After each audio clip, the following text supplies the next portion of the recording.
Good මෝනින් ළමයි මම මේ අද දෙපාන්දර යන්නේ අපේ වැඩපළයක් අගේ කේක් එකක් ගන්න. අද යාගේ බර්ත්ඩේ එක. යමු.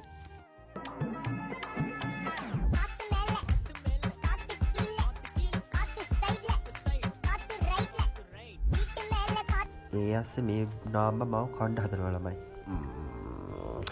නයිස්. ඔහෙලටත් ඕනේ දෙන්න.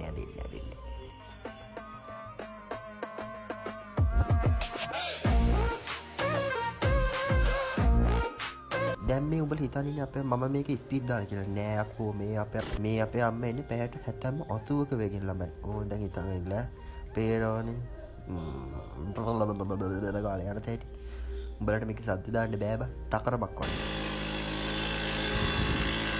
ඔව් ප්‍රේක්ෂකයනි මේ ඔබ වෙත පැමිණෙන්නේ අපේ සෙක්ෂන් එකේ ඉන්න කොටස් සහ බඩ නංගි. ඔව් මේ ඊළඟට පැමිණෙන්නේ අපේ සෙක්ෂන් එකේ ඉන්න අහටත් නැති මෙහෙටත් නැති ගොබ කුමාරී. අපේ වැඩපොලේ ඉන්නේ ළමයි 15 ළමයි. ඒ 15 දෙනා හරිම ෆිට්. ඔයාලට පේනවනේ මුන්ගේ ෆිට්කම. තාත්ති මචෝ බඩු පොලෙන් ගහනවා බෑන්ඩ් එකට සීන් කරන්න ඕනි.